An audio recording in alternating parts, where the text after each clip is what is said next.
آج جو قصہ میں آپ کو سنانے جا رہا ہوں وہ ایسا ہے کہ سن کر یقین کرنا مشکل ہوگا۔ یہ داستان ہے ایک ایسے گھر کی جہاں روایتیں بھی عجیب تھیں اور ایک عورت کے ساتھ اس کے ہی دیوروں نے ایسا گھنونا سلوک کیا کہ انسانیت بھی شرم سے پانی پانی ہو جائے۔ میرا نام کمران ہے اور میں کراچی پاکستان کا رہنے والا ایک عام انسان ہوں۔ میری روزی روٹی کا ذریعہ میرا رکشہ ہے۔ ہر روز کی طرح اس صبح بھی میں سواریوں کا انتظار کر رہا تھا کہ ایک میاں بیوی میرے پاس آئے اور اسٹیشن تک چلنے کو کہا۔ سواری اچھی تھی، کرایہ بھی مناسب سے کچھ زیادہ، تو میں نے فوراً حامی بھر لی۔ انہیں اسٹیشن پر اتار کر میں واپس مڑ ہی رہا تھا کہ سامنے سے ایک لڑکی آتی نظر آئی۔ دل میں خیال آیا شاید کہیں جانا چاہتی ہو، تو میں نے رکشہ روک دیا۔ عمر کوئی 25-26 سال رہی ہوگی، بدن پہ ساڑی تھی اور چال میں عجیب سی لڑکھڑاہٹ۔ چپ چاپ آ کر رکشے میں بیٹھ گئی اور چلنے کا اشارہ کیا۔ میں نے سوچا شاید مین روڈ تک جائے گی، تو میں نے رکشہ بڑھا دیا۔ راہ بھر شیشے میں اسے دیکھتا رہا۔ ماتھے پر ٹیکا، جس سے معلوم ہوتا تھا کہ وہ ہندو مذہب سے تعلق رکھتی ہے۔ کچھ ہی دیر میں ہم اسٹیشن والے راستے سے ہٹ چکے تھے۔ میں نے پیچھے مڑ کر پوچھا، محترمہ آپ کو جانا کہاں ہے؟ مگر جواب خاموشی تھا۔ وہ ایک گٹھری کو اپنے سینے سے لگائے بیٹھی تھی، جو شاید اس کا اکلوتا سامان تھا۔ میں نے پھر سوال دہرایا تو بولی، آگے لیے چلیے۔ لگا جیسے شہر میں نئی آئی ہوں، شاید راستہ پہچان لے کہیں جا کر۔ میں یوں ہی رکشہ چلاتا رہا، یہاں تک کہ مین روڈ بھی پیچھے چھوٹ گیا۔ پھر میں نے دوبارہ پوچھا، محترمہ کچھ تو بتائیے، کہاں اترنا ہے؟ اس بار اس کی آواز آئی، جہاں کوئی مسلمان بستی ہو وہاں مجھے اتار دیں۔ میں نے کہا، یہاں تو ہر طرف مسلمان ہیں، مگر کوئی پتہ یا نام تو دیجیے۔ اس نے نظروں کو جھکا لیا اور رندھے ہوئے لہجے میں بولی، مجھے کہیں نہیں جانا، جہاں آپ کا دل کرے وہیں چھوڑ دیجیے۔ اس کے لہجے نے مجھے چونکا دیا۔ میں نے تھوڑی ناراضگی سے کہا، اگر منزل نہیں معلوم تو سفر کیوں کیا؟ بس اتنا سننا تھا۔ وہ پھوٹ پھوٹ کر رونے لگی۔ اس کے آنسو میرے دل کو پگھلانے لگے۔ میں نے پلٹ کر دیکھا تو وہ کسی پھول کی طرح تازہ، آنکھوں میں گہرائی اور درد، جیسے ایک صدی کا سناٹا سما گیا ہو۔ میں نے نرمی سے کہا، دیکھیے محترمہ، میرا مطلب یہ نہیں تھا۔ آپ جہاں کہیں گی میں بغیر کرائے کے پہنچا دوں گا، بس اطمینان سے بتائیے۔ وہ لرزتی آواز میں بولی، میرا اس دنیا میں کوئی نہیں، نہ کوئی ٹھکانہ، نہ کوئی سہارا۔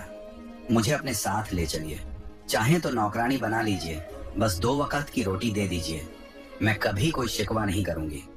اس کے لفظ ایسے تھے جیسے میں کوئی بادشاہ ہوں اور وہ ایک تاجدار کنیز۔ اب ایک بات اور بتا دوں، میں ایک پام سے لنگڑا ہوں، لکڑی کی ٹانگ لگوا کر رکشہ چلاتا ہوں۔ یہی وجہ تھی کہ گاؤں میں کوئی مجھے رشتہ نہیں دیتا تھا۔ کون اپنی بیٹی کسی لنگڑے بے روزگار آدمی کو دے گا؟ مگر اس وقت میں نے سوچا شاید یہ میرا مقدر ہے۔ میں نے اس سے کہا، اگر تمہیں کوئی اعتراض نہیں تو میں تم سے نکاح کرنے کو تیار ہوں، چاہو تو ابھی چلو، اور اگر کچھ وقت چاہیے تو دارالامان میں ٹھہر جاؤ، جب دل سے اطمینان ہو جائے تب مجھے بتانا۔ یہ سنتے ہی اس کی آنکھوں میں ایک عجیب سی چمک ابھر آئی۔ بڑی معصومیت سے بولی، آپ بہت اچھے انسان ہیں صاحب، مجھے اور کیا چاہیے؟ آپ مجھ سے نکاح کر لیجئے، میں اسی وقت تیار ہوں۔ اس کی سادگی اور بھولے پن پر میری بے اختیار مسکراہٹ چھوٹ گئی۔ دل میں ایک خیال آیا، اگر یہ لڑکی چند لمحوں میں میری زندگی میں اتنی روشنی بھر سکتی ہے تو پھر عمر بھر ساتھ رہے تو کیا عالم ہوگا۔ یہی سوچ کر میں نے اپنے وکیل دوست فیضان بھائی کو کال کیا اور انہیں تمام صورتحال سے آگاہ کیا۔ انہوں نے تھوڑی دیر خاموشی کے بعد نرمی سے کہا، کمران بھائی معاملہ نازک ہے، سوچ سمجھ کر فیصلہ لیجئے۔ مگر پھر بولے، آپ کی باتوں سے اتفاق رکھتا ہوں، دل گواہی دیتا ہے کہ یہ لڑکی صاف دل اور معصوم ہے۔ مشورہ تو ان کا کام تھا، وہ دے دیا۔ پھر بولے، اسے لے کر کچہری آ جائیے۔ اب تک میں نے اس کا نام بھی نہیں پوچھا تھا۔ کال ختم کرتے ہی میں نے نظروں سے اسے دیکھا اور نرمی سے پوچھا، آپ کا نام؟ ہولے سے مسکراتے ہوئے بولی، سمرن۔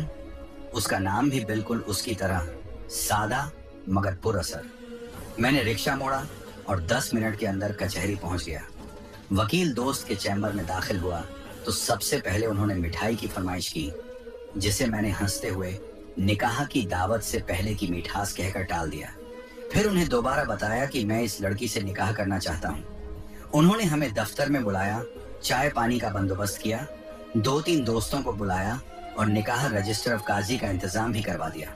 फैजान भाई के दफ्तर में 4-5 लोग बैठे थे। मेरा दिल चाहा काश सिमरन के पास कोई दुपट्टा या चादर होती जिससे वो सर ढांप लेती, मगर उसने साड़ी पहन रखी थी और उसकी लंबी छुट्टियां कमर पे लहरा रही थी। मैंने दिल को मना लिया और सब्र किया। निकाह के वक्त पता चला कि सिमरन ने चंद रोज पहले इस्लाम कबूल किया है। उसे अब तक न नमाज का इल्म था न रोजों का, मगर मुझे कोई हैरत नहीं हुई। उसके हुलिये से वो जाहिर होता था कि वो अभी नए सफर पर निकली है।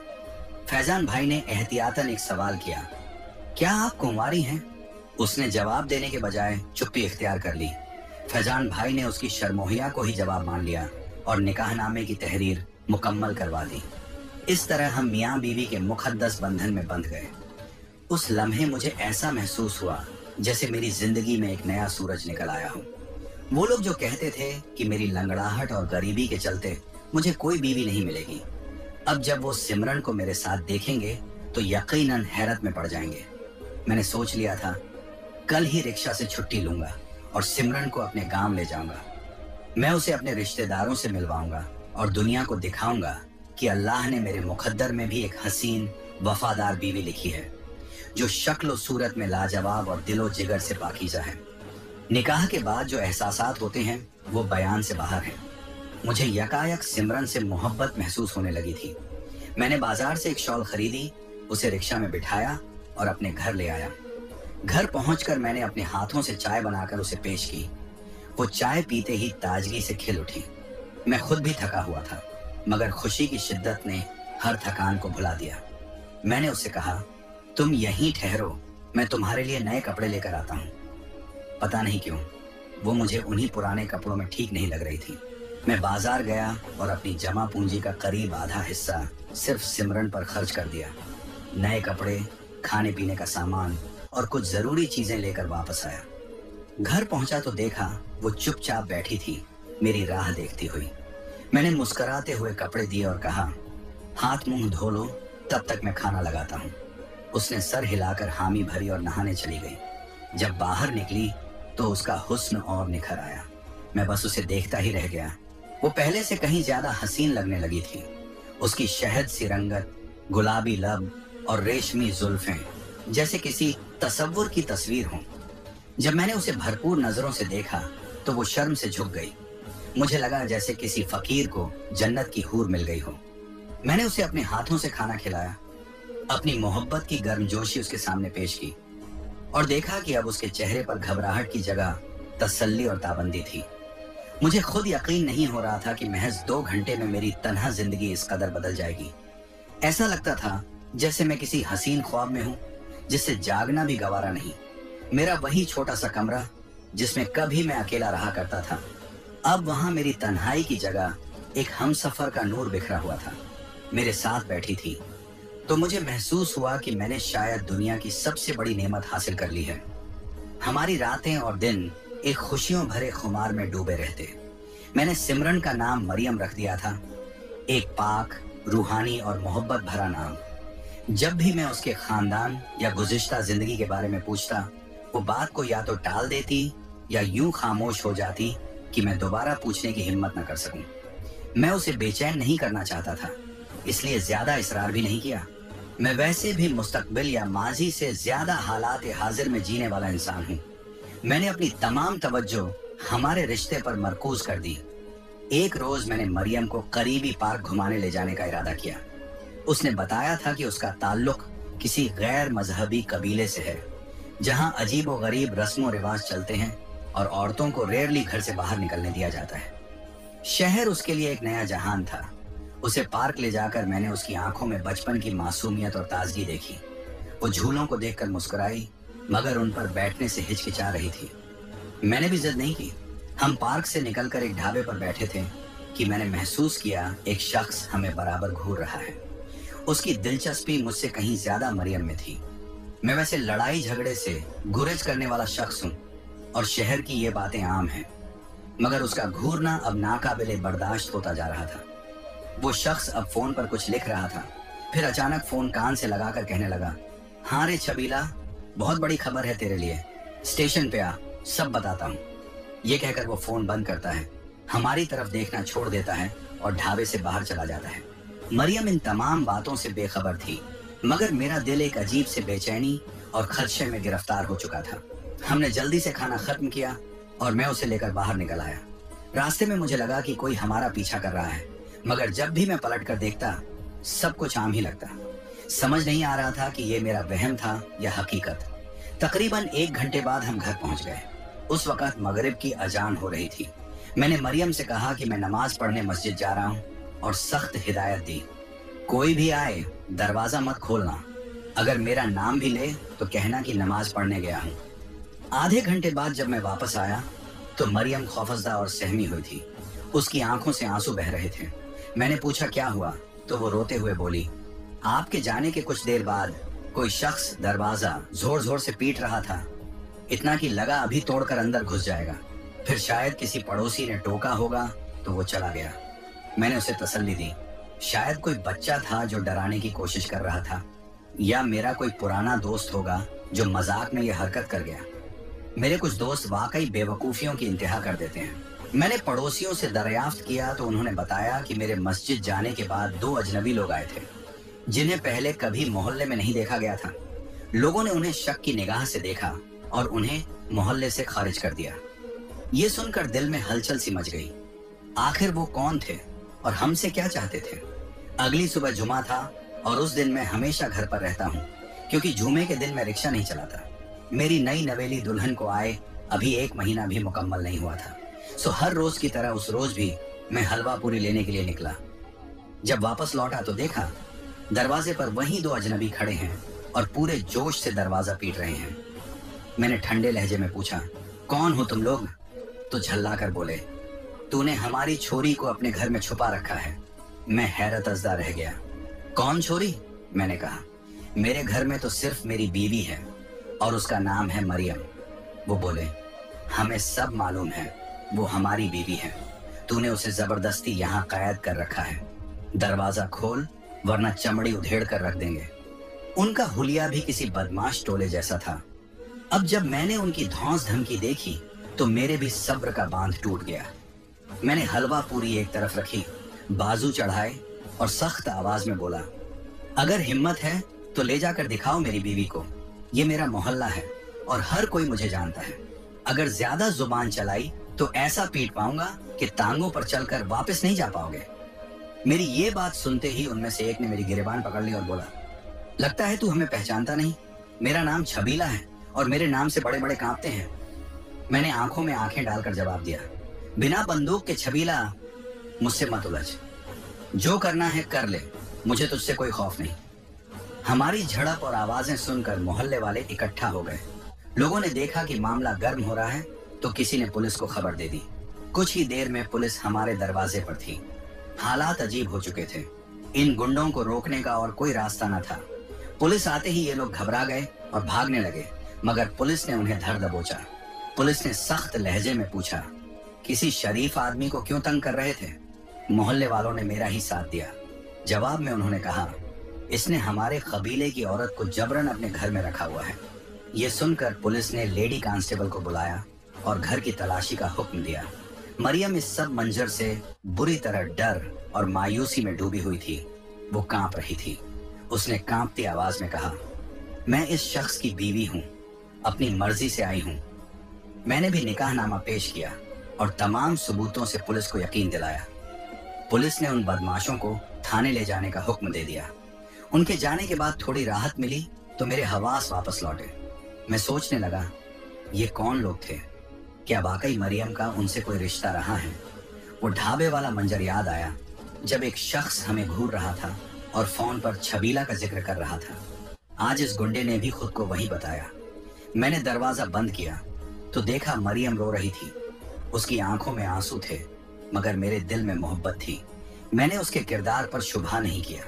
मैंने उसे नाश्ता करवाया, पानी पिलाया और उसके सामने दिल खोलकर कहा, मरियम, तुम मेरी जिंदगी बन चुकी हो, मगर अगर तुम मुझे अपने माजी के बारे में नहीं बताओगी तो मैं कैसे तुम्हारी हिफाजत कर पाऊंगा? खुदा ना ख्वास्ता अगर ये लोग फिर लौटे और कुछ नुकसान कर गए तो मैं टूट जाऊंगा। मेरे बार बार कुरेदने पर आखिरकार मरियम ने चुप्पी तोड़ी और कहा, मेरा ताल्लुक एक ऐसे कबीले से है जो न किसी मजहब को मानता है और न किसी कानून को। जिस शख्स ने खुद को छबीला कहा था, जो बार बार हमारे दरवाजे पर आकर धमकी देता था, दरअसल वो मेरा निकाह शुदा शौहर था, और जो दूसरा नाटे कद का आदमी उसके साथ था वो उसका देवर था। जब मैंने मरियम से तफसीलात पूछी तो उसने सर झुकाकर कहा कि ये लोग 7 भाई हैं और उनकी कोई बहन नहीं थी। इन लोगों ने अपने कबीले में एक गुंडा सरीखा गिरोह बना रखा था जो खुद को फोर्स कहते थे और ताकत के जोर पर हर बात मनवा लिया करते थे। बाहरी तौर पर तो ये इलाका शरीफ और रस्म रिवाज का पाबंद मालूम होता था, लेकिन हर घर के अंदर कोई न कोई शर्मनाक साया मौजूद था जिसे बयां करते हुए जबान कांपती थी। इस बस्ती में सोने और चांदी के बिना कोई शादी मुकम्मल नहीं होती थी। नई दुल्हन को जेवरात में लाद दिया जाता था और शादी की तामील में लोग अपनी जिंदगी भर की पूंजी लुटा देते थे। लेकिन शादी के बाद क्या होता है, इससे मुआशरे को कोई वास्ता नहीं होता था। 6 महीने पहले मेरी भी शादी हुई थी। मुझे सोने चांदी से तौला गया, मेरे वालिदैन को भारी रकम दी गई और इस तरह मैं छबीला के घर की हो गई। छबीला की दहशत पूरे इलाके में फैली हुई थी। उसके 6 भाई और थे और शायद इसी वजह से वो अपने आप को बड़ा ताकतवर समझता था। शादी के दिन ही घर में कोई औरत न पाकर दिल में एक अजीब सी घुटन उठी। छबीला के भाई मजाक में मुझे छेड़ने लगे, जो मेरे लिए बेहद ज़हनी अजियत का सबब बना। मैं अपने इलाके की रिवायतों से वाकिफ थी, जहां बहुओं पर यह फर्ज था कि वो देवर और जेठ की भी खिदमत करें, बल्कि कई मर्तबा तो ये भी कहा जाता कि उनके साथ भी रातें गुजारना जायज है। मगर मेरा दिल ये सब कबूल करने को हरगिज तैयार न था। उनकी नजरों, उनकी बातों, उनके हाथों से घिन आने लगी थी। उस दिन से अजियत का एक नया दौर शुरू हुआ जो रुकने का नाम ही नहीं ले रहा था। मैं उस घर में एक खामोश खिलौना बन गई थी। सारा दिन मैं रोटियां बनाती, पानी लाती, झाड़ू देती और रात होते ही एक दर्दनाक तजुर्बा मेरा इंतजार करता। मुझे लगता था जैसे मैं कोई इंसान नहीं बल्कि एक बकरियां हूं जिसे माँ बाप ने किसी खूंटे से बांध दिया है।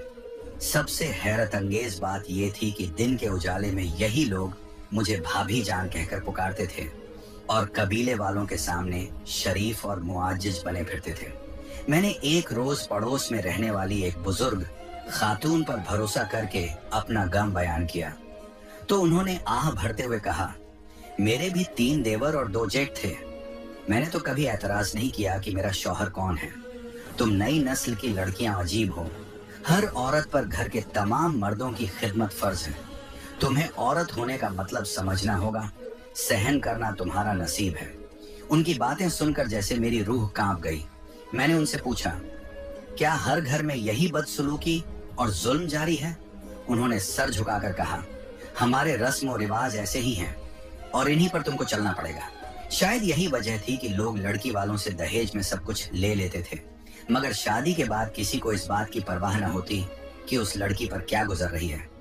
मुझे बचपन से ही किसी पाक रूह की रहनुमाई हासिल रही होगी जो इस गंदगी को कभी कबूल नहीं कर सकी। मैंने फैसला किया भाग जाने का, मगर कहाँ जाऊं ये नहीं मालूम था। बस्ती से कुछ दूर एक चौराहा था जहां बसें खड़ी थी। मैं बिना सोचे एक बस में चढ़ गई। दिल में बस एक खौफ था, कहीं फिर से उसी अंधेरे में न लौट जाऊं। सफर तवील था, लेकिन दिल को सुकून मिला कि अब मैं उस नर्क से तो दूर निकल आई हूँ। बस में एक कोना था जहां एक नौजवान जोड़ा बैठा हुआ था। मर्द के चेहरे पर रोशन दाढ़ी थी और औरत ने स्याह बुर्का ओढ़ रखा था। मैं उन दोनों को हसरत और हैरानी से देख रही थी। कितनी सादगी, कितनी पाकीज़गी थी उन दोनों में।